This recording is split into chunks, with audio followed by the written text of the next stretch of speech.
तो एक एक्टर के लिए विद यू हाँ कि आप जो कहे ना theatre I think is the most difficult live होता है और फिर आप ऑडियंस के रिएक्शंस भी उधर हो रहे हैं आप यू नो मुझे लगता है दैट्स द मोस्ट डिफिकल्ट। जी जी जी, तो ये कहना कि कोई एक मीडियम हमारा फेवरेट है ये बड़ा वो है, हम तो हर मीडियम के लिए हर ऑलवेज वो मीडियम फेवरेट है जिससे पैसे मिले। हाँ ये बात भी है। आई मीन दैट्स हर एक के लिए ये जो है ना दानिश ने जो है ना वो कंक्लूड बड़ा अच्छा किया, आखिर में हमें पैसे मिल रहे होंगे तो हम करेंगे। you nailed और it आपने on तो this डायरेक्शन में बहुत जी जी जी एक्टिंग डायरेक्शन। हाँ आपका जो शुरू में जो आपने एक्टिंग स्टार्ट की फिर आपकी राइटिंग डायरेक्शन ये वो तो मुझे one of the things that really इसलिए कि मैं बहुत जज्बाती हो जाती हूँ जब मैं ड्रामे देखती हाँ, हूँ इनको हमें बहुत कंट्रोल में जब हम अच्छा, अपना अच्छा। show इसलिए कि कर रहे होते मुझे हैं। जब सब कहते हैं कि भाई ये ड्रामा है लेकिन आई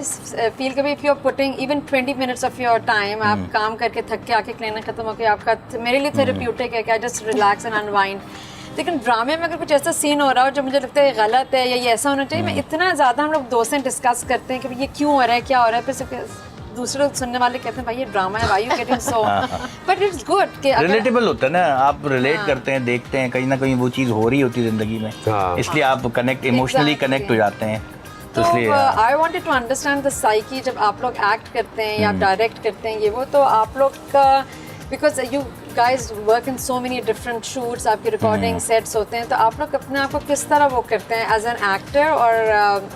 राइटर तो चलो आपका एक वो प्ले लेकिन आप एक शूट करके जाने में दूसरे आप अटैच किस तरह होते हैं वो कैरेक्टर्स? असल में बीइंग डायरेक्टर तो या इवन इन एक्टिंग अगर आप कर रहे होते हैं तो उसमें ऐसा होता है कि जब आप एक कैरेक्टर पढ़ रहे होते हैं तो फिर वो आप कंसीव करते हैं कि अब ये मैं ही हूँ और आप उसके अंदर फिर उसकी जो फैमिली बनती है वो आपको अपनी फैमिली लगने लगती है क्योंकि एक्टर तो स्विच करने का इनाम ही एक्टिंग है ना। तो आप फिर आप अपने आप को स्विच करते हैं उस कैरेक्टर में रिलेट करते हैं। अब जैसे देखने वाला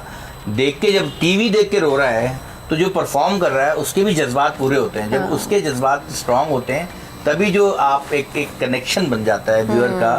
एक एक्टर से उसके परफॉर्म करने से। तो जब वो कनेक्शन बनाने के लिए एक्टर बहुत इन्वॉल्व होके ना स्क्रिप्ट को पढ़ता है और उसमें कैरेक्टर के अंदर जाता है। फिर एक जो फैमिली वहाँ पे मौजूद होते हैं क्योंकि हम जब शूट करते हैं तो सुबह 10 से रात 10 तक होते हैं तो उसमें काफ़ी कनेक्शन डेवलप हो जाता है, अटैचमेंट भी हो जाती है इट्स लाइक अ फैमिली। फिर एक्टर का तो काम ही ये है ना कि वो इतनी अच्छी तरीके से उस चीज़ को परफॉर्म करे कि आप लोग उसको पसंद करें। मगर ये डायरेक्टर का भी तो कमाल होता है ना, एज अ डायरेक्टर आप बिहाइंड द कैमरा तो आप अपने एक्टर्स से how do you pull out the best acting? मतलब आपका जो ड्रामा रमज़ान का चुपके चुपके वो सो पॉपुलर हम सब ने इतना एंजॉय किया और सबकी एक्टिंग भी उसमें बहुत सुपर्ब थी।